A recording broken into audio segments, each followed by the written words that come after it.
भगवन्तहि काशीदासशीले स्थिता आचार्याजिन शासनो नति करा को जापाध्याय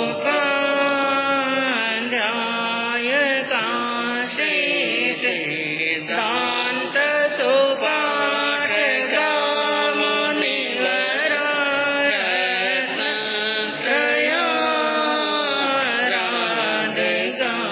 पंचैते परमेष्ठिनं प्रतिदिनं कुर्वन्तु नो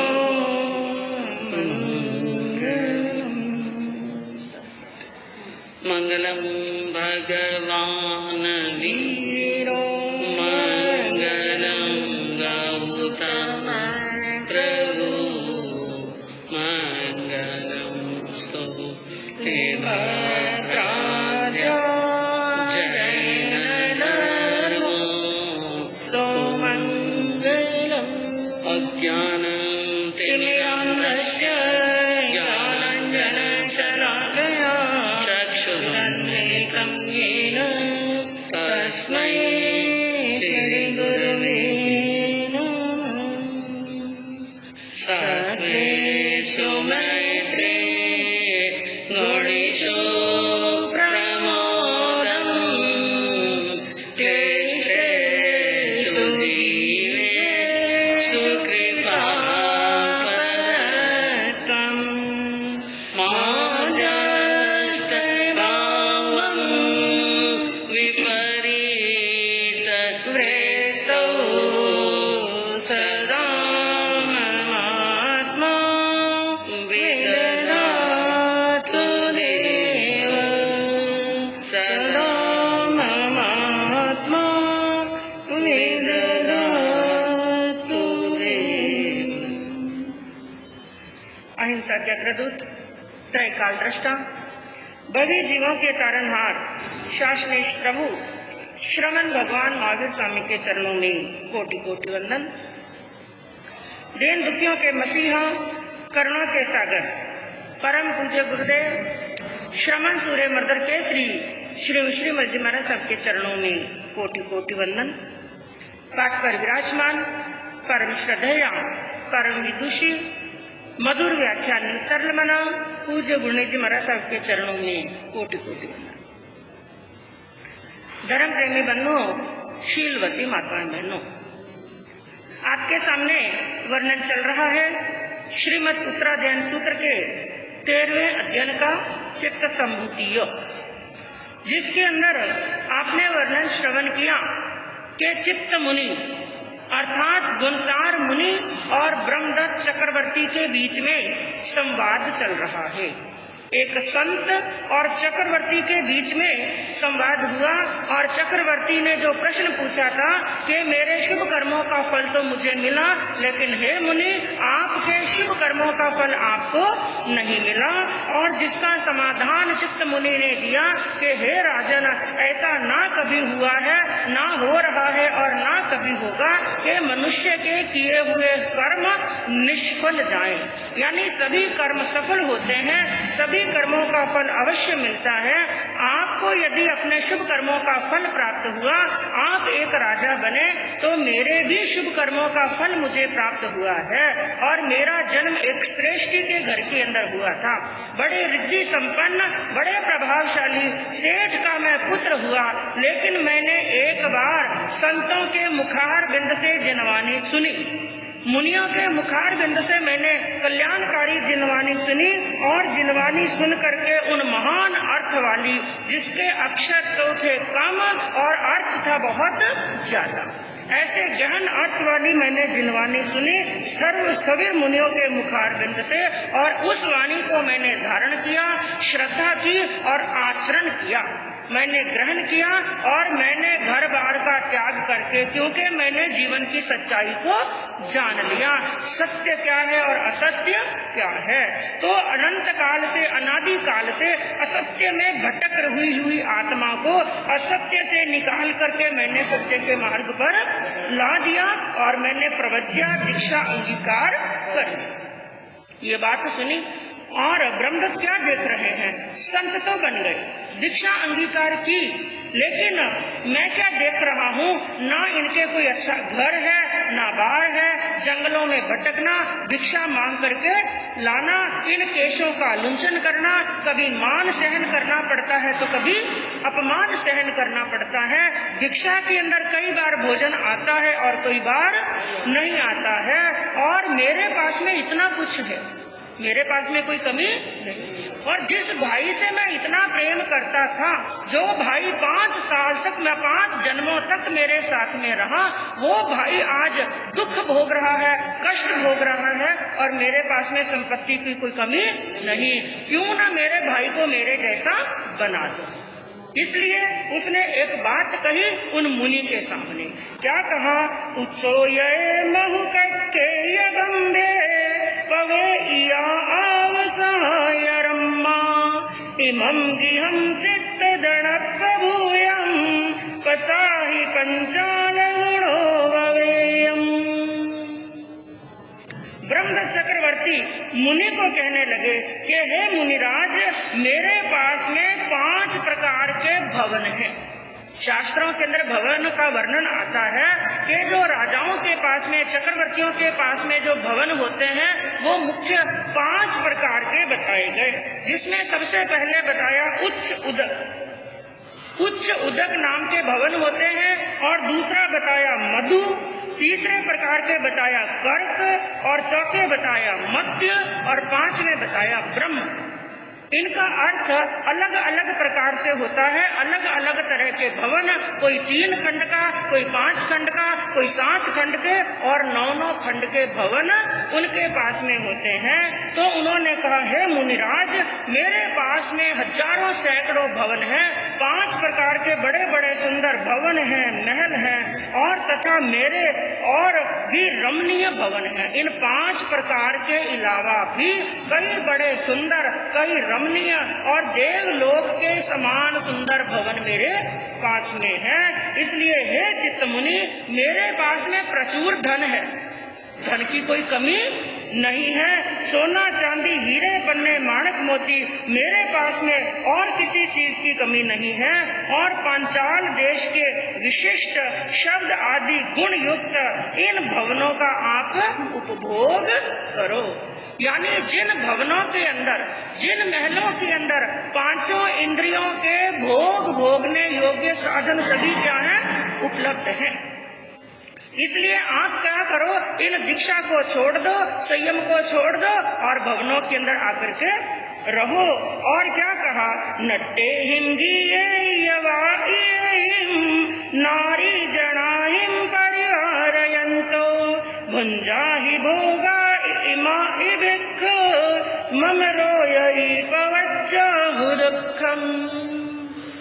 दूसरी बात उन्होंने, राजा ने क्या कही, हे भिक्षु यानी हे चित्त मुनि, यहाँ पर नाटक करने वाले, नृत्य करने वाले, संगीत करने वाले, संगीत गाने वाले और वाद्यंत्र बजाने वाले कई नाटककार यहाँ पर हैं, और नृत्य बताने वाली कई सुंदर सुंदर स्त्रियां मेरे भवनों के अंदर खूब हैं। ऐसे परिवार से युक्त होकर के, यानी आप दीक्षा छोड़ दो, महलों में आ जाओ, सुंदर सुंदर राजकुमारियों के साथ में, सुंदर सुंदर कन्याओं के साथ में आपकी क्या करा दूंगा, शादी करवा दूंगा। फिर उनके साथ में शादी करके अपने परिवार सहित सुंदर महलों में रहना, नाटक देखना, नृत्य देखना और संसार के सुखों का आनंद लेना। क्योंकि भुंजा ही भोगा ही इमा ही भिक्खु, इनका भोग करो और इनका उपभोग करो, क्योंकि मम रोय ये पवज्जाहु दुःखम, हे मुनिराज, आपकी ये प्रवज्ञा, आपका ये संयम और आपका ये कंटकीर्ण मार्ग हु दुखम मुझे बड़ा ही दुखकारी लगता है। क्योंकि संयम के मार्ग के बारे में भगवान ने भी फरमाया कि संयम का मार्ग एक कंटकीर्ण मार्ग है, यानी कांटों का मार्ग है और कांटों से भी कई गुना ज्यादा ऐसा दुखों से, कष्टों से, उपसर्गों और परिश्रमों से भरा हुआ मार्ग है। लेकिन इस मार्ग पर चले बिना अंतिम लक्ष्य प्राप्त होने वाला नहीं है। और जो ज्ञानी होते हैं, जिनकी आत्मा जाग जाती है, वो क्या सोचते हैं? संयम का मार्ग कंटकीर्ण नहीं है, बल्कि संसार का मार्ग कंटकीर्ण है, जहाँ पर कदम कदम पर दुख है और कष्ट है। क्योंकि संसार के दुखों को दुख कहते हैं और संयम के दुखों को दुख नहीं कहते हैं। क्या कहते हैं? परिश्रम, जिनको सहन करके कर्मों की निर्जरा होती है और सुख का मार्ग खुलता है। संसार के अंदर रह करके बेटे बेटियों का, धन कमाने का, परिवार का जितना भी दुख सहन कर ले, लेकिन उनसे ऐसे कर्मों की निर्जरा होने वाली। तो मुनि को तो क्या लग रहा है कि यह दुख के मार्ग पर चल रहा है। कौन? ब्रह्मदत्त चक्रवर्ती। मुनि तो ये जान रहे हैं, अपने ज्ञान से देख रहे हैं कि ये दुख के मार्ग पर चल रहे हैं, लेकिन ब्रह्मदत्त चक्रवर्ती जो भोगों के अंदर, उपभोगों के अंदर, राजमहलों के अंदर इतने आसक्त बने हुए हैं, उनको क्या लग रहा है कि मुनि का मार्ग क्या है? कंटकीर्ण है। लेकिन मुनि ने सत्य को जान लिया है और सत्य को देख लिया है, सत्य को परख लिया है कि संसार के अंदर सब कुछ क्या है? असार है, निसार है। और मुनि ने अपने मन में ये जाना और उनको बार बार कह रहे हैं कि हे राजन, ये घर, ये बार, ये परिवार, ये संसार के सुख जितने भी हैं, सबके सब क्या हैं? नश्वर हैं, ये साथ में चलने वाले। और इनके भोगों के अंदर यदि तुम डूब गए और इस उपभोग के अंदर यदि तुम डूब गए और विषयासक्त हो गए, तो अंतिम के अंदर केवल तुम्हें क्या मिलेगा? दुख मिलेगा और कुछ भी मिलने वाला। लेकिन ब्रह्मदत्त चक्रवर्ती जो मोह के वशीभूत हो चुके हैं और मोह के वशीभूत होकर के बार बार उनको भोगों का क्या दे रहे हैं? निमंत्रण दे रहे हैं। लेकिन ज्ञानी क्या कहते हैं? ये संसार एक जाल के समान है। इंसान इन भोगों को प्राप्त करने के लिए पूरी जिंदगी दौड़ता रहता है, दौड़ता रहता है, भागता रहता है, लेकिन अंत में केवल हाथ में क्या आता है? पश्चाताप। क्योंकि ये भवन, ये महल, ये घर, ये परिवार, ये धन और दौलत साथ में चलने वाले। जैसे एक बार आपके सामने प्रसंग चला था अनाथी मुनि का। अनाथी मुनि का वर्णन चला और उनके साथ में संवाद किसका हुआ था? श्रेणिक राजा का।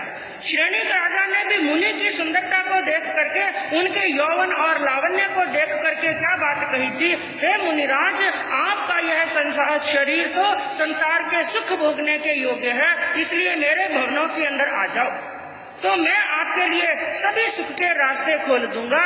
और जब मुनि ने ये बात कही थी कि मैं अनाथ था, इसलिए मैंने क्या ले ली? दीक्षा।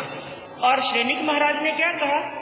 अगर तो आप अनाथ थे, आपको चिंता करने की आवश्यकता नहीं है, मैं बनूंगा आपका नाथ। ये बात सुनी तो मुनि को हंसी आ गई और उन्होंने कहा, राजन, जो स्वयं ही अनाथ हो वो दूसरों का नाथ कैसे बन सकता है? क्योंकि वो धन प्राप्त करके, वैभव प्राप्त करके अपने आप को सबका नाथ समझ रहे थे, लेकिन सबसे बड़ा नाथ होता है धर्म। और ऐसी सच्ची अनाथता का अनुभव उस समय तो केवल मुनिराज के मुखारबिंद से सुना। सुनने में और जीवन के अंदर सत्य में प्रैक्टिकल करने में बड़ा अंतर होता है बंधु। कई बातें हम संतों के मुखारबिंद से सुन लेते हैं, लेकिन सुन करके उनको भूल भी जाते हैं। वही घटना जब हमारे जीवन के अंदर घटती है ना, उसका जब प्रैक्टिकल करते हैं तो बार बार संतों की बात क्या आती है? याद। उस समय बहुत कहा था, लेकिन उस समय मैं जागा नहीं। ऐसा ही हुआ श्रेणिक महाराज के साथ में। कि श्रेणिक महाराज ने उस समय अनाति मुनि के मुखारबिंद से सुना, लेकिन इसका सच्चा अनुभव कब किया? जब उनके ही बेटे ने कुणिक महाराज ने कुणिक ने अपने पिता को श्रेणी को कहाँ डाल दिया था, जिसका वर्णन भी पर्युषण के अंदर आपने डिटेल के अंदर सुना। जब श्रेणी को जेल के अंदर डाल दिया, कैद के अंदर डाल दिया, और श्रेणी के बारे में बताया गया कि श्रेणी का 1,66,00,000 गांव का क्या था? मालिक। 1,66,00,000 गांव के ऊपर जिनका आधिपत्य था, इतनी बड़ी विषैन सेना थी। लेकिन एक दिन वो भी आया उसके जीवन के अंदर कि एक एक टुकड़े के लिए वो तरस गया था। उस समय बैठा बैठा उनको जेल के अंदर बैठे बैठे और वो आम्रवन उनको याद आया, और वो वन, वो नंदन वन उनको याद आया, जिस वन के अंदर मुनि ने कहा था, हे राजन, इतना कुछ होते हुए भी हम सब संसार के अंदर क्या है? अनाथ।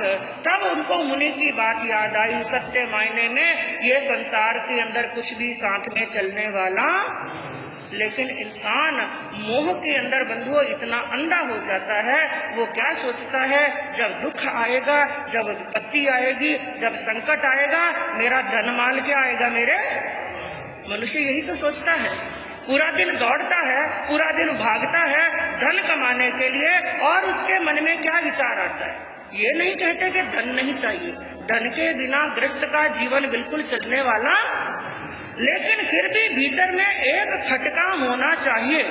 धन मेरे जीवन के लिए जरूरी है, धन के बिना मेरा जीवन चलने वाला नहीं है, लेकिन एक खटका ये भी होना चाहिए कि धन के साथ साथ में और क्या होना चाहिए? धर्म होना चाहिए। लेकिन मनुष्य भूल उस समय कर देता है कि धन के पीछे तो अंधे की तरह दौड़ता रहता है और धर्म को भूल जाता है। और उस समय जब अंतिम समय आता है तो उसे वो बीता हुआ समय याद आता है, जिस समय में धर्म की आराधना कर सकता था, लेकिन मैंने आराधना नहीं की। और ऐसा कईयों के साथ में हुआ है, हो रहा है और आगे भी होगा। जैसे कोरोना काल के अंदर आपने ऐसी एक घटना नहीं, सैकड़ों घटनाएं सुनी होंगी। जो करोड़ों के मालिक थे, जिनके पास में अरबों की संपत्ति थी, 4-4 बेटे थे, 4-4, 5-5, 6-6 पोते पोतियां, बड़ा बुरा भरा परिवार था। लेकिन अंतिम समय एक ऐसा आया कि हॉस्पिटल के अंदर अकेले ही 7-7 दिन, 8-8 दिन इंतजार करते रहे। काश मैं अपने बेटे का मुंह देख लूं, काश अपनी पत्नी का मुंह देख लूं, काश उन प्यारे प्यारे पोते और पोतियों का मुंह देख लूं। ना वो परिवार काम आया, ना वो धन काम आया, ना सुंदर सुंदर उनके महल और मालिये काम आए, और अकेले ही वहां से क्या हो गए? हॉस्पिटल से सीधे कहाँ लेकर के गए? सीधे शमशान घाट। और वहां पर ना उनका बेटा उनको कंधा दे सका, अरे घर का कफन तक भी उनको नसीब नहीं हुआ। और ऐसा ही बंधुओं एक वर्णन आता है, क्योंकि आजकल की जो घटनाएं हैं ना, वो हमारे दिल को झकझोर करके रख देती हैं। पुण्यवान होते हैं जिनको घर के अंदर ही मौत आ जाती है। कई लोग कहते हैं पता ही नहीं चला, बातें करते करते चले गए, चाय पीते पीते एक हिचकी आई और चले गए। मैं कहूँ बहुत बड़ी पुण्यवानी है उनकी। अक्सर क्या होता है, ज्यादातर लोगों की मौत कहाँ होती है? हॉस्पिटलों में, ज्यादातर हॉस्पिटलों में। और वहाँ पर भी 15-15 दिन, 20-20 दिन सड़ते रहते हैं। और यहाँ तक स्थिति होती है, हॉस्पिटल के अंदर डॉक्टर भी इतने लालची हो गए, वेंटिलेटर पर डाल देते हैं और मरे हुए के ऊपर भी पैसे कमाते रहते हैं। और ऐसा ही वर्णन आता है अपने भारत की सबसे प्रसिद्ध संगीतकार, कौन हुई? लता मंगेशकर। जब वो हॉस्पिटल के अंदर थी ना, जब उसके अंतिम समय चल रहा था, उसके भी जीवन के अंतिम कुछ शब्द थे।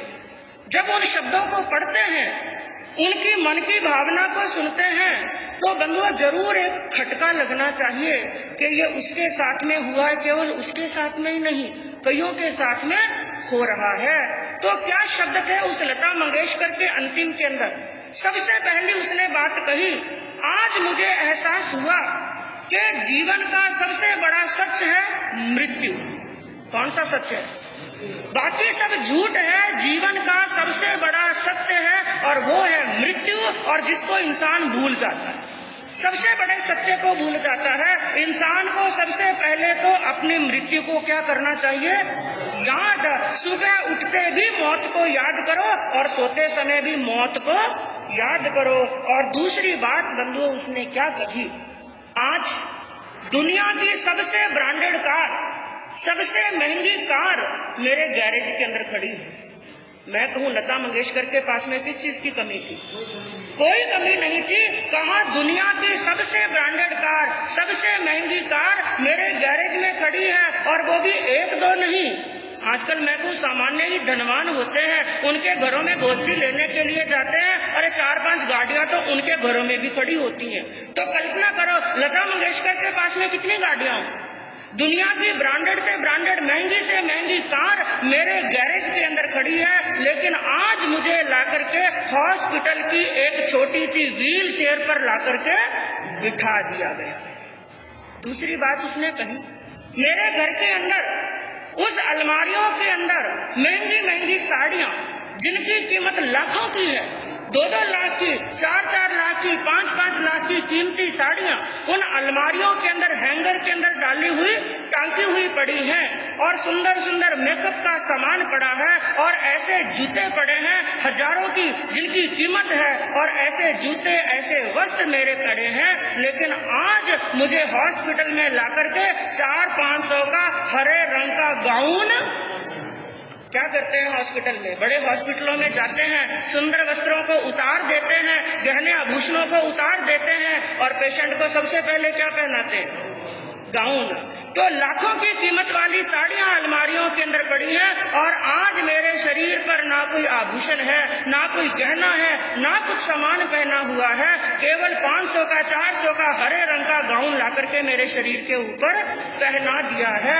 आज मेरा बैंक बैलेंस, मेरे अकाउंट को खोल करके, लॉकर को खोल करके देखो, जहां पर करोड़ों की, अरबों की संपत्ति मेरे नाम की पड़ी है, लेकिन आज मेरे किसी काम की नहीं है। और चौथी बात उसने कही, मेरा महल जैसा आलीशान घर, जिसके बारे में मैंने कितने सपने देखे थे, बुढ़ापे के अंदर यहाँ पर बैठी रहूंगी, नौकरों के ऊपर, काम वालों के ऊपर हुक्म चलाऊंगी, बड़े सपनों के साथ में मैंने महल को तैयार किया था, लेकिन ऐसा सुंदर जैसा महल जैसा घर मेरे किसी काम का नहीं, क्योंकि आज एक हॉस्पिटल के 10 बाय 12 के कमरे के अंदर एक छोटे से बिस्तर पर ला करके मुझे सुला दिया है।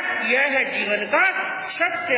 और अगली बात उसने कही कि मैं इस दुनिया के, पूरे विश्व के, पूरे भारत के 5 स्टार होटलों के अंदर खूब घूमी, शायद ही कोई ऐसा होटल होगा जहां पर मैं नहीं गई, लेकिन आज मेरी ये स्थिति है, एक लेबोरेटरी से निकाल करके दूसरी लेबोरेटरी के अंदर मुझे ले जाया जा रहा है। बस लेबोरेटरियों के बीच में मैं घूम रही हूँ। 7 हेयर स्टाइलिस्ट, यानी बालों को बनाने वाले, 7 हेयर स्टाइलिस्ट मेरे बालों को बनाते थे, बालों को खूबसूरत बनाते थे, बालों का हेयर स्टाइल करते थे, लेकिन आज ये स्थिति है, मेरे सिर के ऊपर बाल भी नहीं है, वो भी साफ हो गए।